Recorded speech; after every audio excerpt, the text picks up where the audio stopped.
அனைவருக்கும் இனிய வணக்கம். இன்று பிப்ரவரி 25 மாசி மாத நவமி. இன்று இரவு நம்ம ராமபிரானை வழிபட்டோம் அப்படின்னா ராமபிரானின் அன்பு அருளும் நமக்கு நேரடியாக கிடைக்கும். அப்படிப்பட்ட ஒரு நாளாகத்தான் இந்த ஒரு நாளானது இருக்கும். நம்முடைய மனத்தை சுத்தப்படுத்தவும், பாவங்களை குறைக்கவும், கரும தடைகளை கரைக்கவும் தெய்வீக இரவாக இந்த ஒரு நாளானது இருக்கும்.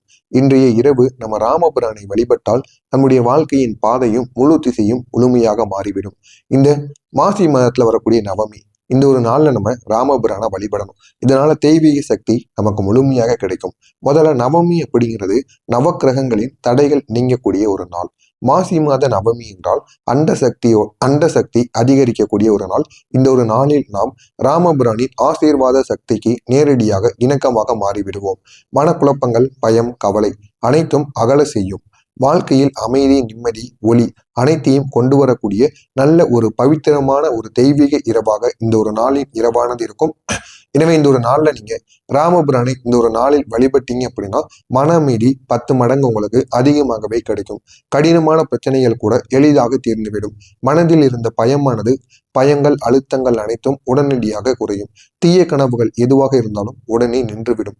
பகைவர்களின் கண்ணை இந்த ஒரு நாளில் அகர்ந்து எல்லா விதமான பிரச்சனைகளும் தீரும். திருமண தடைகள், வேலை தடைகள் எதுவாக இருந்தாலும் தீரும். ராமரின் ரசை சக்தி வீட்டை காக்கக்கூடிய நல்ல ஒரு நாளாக இருக்கும். எனவே இன்றைய இரவு ராமபிரானின் அருளை பெற நினைப்பவர்கள் இந்த ஒரு இரவானது சிறப்பு ஒரு நேரமாக இருக்கும். இன்று இரவு நம்ம ராமனை எப்படி வழிபடணும் அப்படின்னா, இன்று இரவு நள்ளிரவு வரை நேரத்தில் கூட நம்ம ராமபிரானை வழிபடலாம். சிறந்த நேரம் அப்படின்னா இரவு 8 மணியிலிருந்து இரவு 11:30 மணி வரை இந்த ஒரு நேரத்திற்குள் நம்ம ராமபிரானை வழிபடலாம். ஒரே ஒரு அமைதியான இடத்தை நீங்கள் தேர்வு செய்து கொள்ள வேண்டும். ராமபிரானின் படத்தை அல்லது சின்னத்தை அவர் உங்களுக்கு முன்னால் நீங்கள் வைத்து கொண்டு அமர்ந்து கொள்ள வேண்டும். மனதை அமைதியாக 3 முறை உங்களுடைய மூச்சை இழுத்து விட்டு ராமபிரானை மனதார நினைத்துக் கொள்ளுங்கள். ஒரே ஒரு தீபம், அது நெய் தீபமோ இல்லைன்னா உங்க வீட்டில் இருக்கக்கூடிய எண்ணெய் தீபமோ ஏதாவது ஒரு தீபத்தை ஏற்றி வைத்து கொண்டு வடக்கு திசை நோக்கி அமர்ந்து கொண்டு ராமனை நினைத்து நீங்கள் வழிபட வேண்டும். தூங்குவதற்கு முன் நீங்க ஏற்ற வேண்டிய ஒரு ராமருக்கான ஒரு தீபம். இது ராமருக்கு சிறப்பு இரவு ஒரு தீபமாக கருதப்பட்டு வருகிறது. ஒரு நெய் இல்லைன்னா எண்ணெய் தீபம் தான்.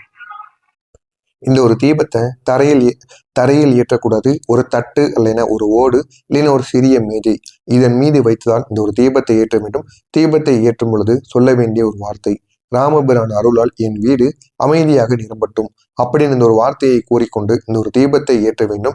இதனை மட்டும் நீங்கள் ஏற்றும் பொழுது மனதில் கோபமானது இருக்கக்கூடாது. நீண்ட காலமா உங்களுக்கு இருந்த கவலைகள் எதுவாக இருந்தாலும் அதனை மறந்துவிட வேண்டும்.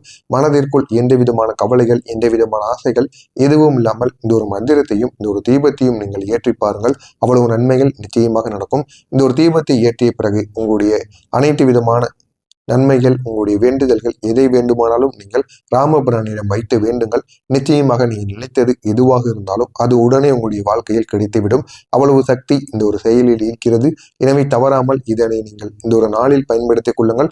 இது மிகவும் உங்களுக்கு சிறப்பு வாய்ந்த ஒரு நாளாக, ராமபிரானுக்குரிய ஒரு நாளாக உங்களுக்கு மாறிவிடும். இதுதான் இந்த ஒரு மந்திரம். இதனை 108 முறைகள் கூற வேண்டும். ஓம் ஸ்ரீராம் ஜெயம் ராம் ஜெய் ஜெய் ராம். இதுதான் அந்த ஒரு மந்திரம். ஓம் ஸ்ரீராம் ஜெயம் ராம் ஜெய் ஜெய் ராம். இந்த ஒரு மந்திரத்தை மட்டும் 108 முறைகள் கூறி பாருங்கள். 108 முறை கூற முடியாதவர்கள் 21 முறைகளாவது கூறுங்கள். மந்திரத்தை மெதுவாக மனதை வெறுமையாக வைத்து சொல்ல வேண்டும். இது உங்களுடைய வாழ்க்கையை முழுமையாக மாற்றிவிடும். இதனை மட்டும் இந்த ஒரு நாளில் நீங்கள் செய்து பாருங்கள். உங்களுடைய வாழ்க்கையில அவ்வளவு நன்மைகள் நிச்சயமாக ஏற்படும். உங்களுக்கு ஏதேனும் சந்தேகங்கள் இருந்தால் வீடியோ கமெண்ட் வாயிலாக கேளுங்கள். அதற்கும் நான் உங்களுக்கு பதிலளிக்கிறேன். ஜெய் ஜெய சங்கர, ஹர ஹர சங்கர, காஞ்சி சங்கர, காமாட்சி சங்கர, மகா பெரியவா சரணம்.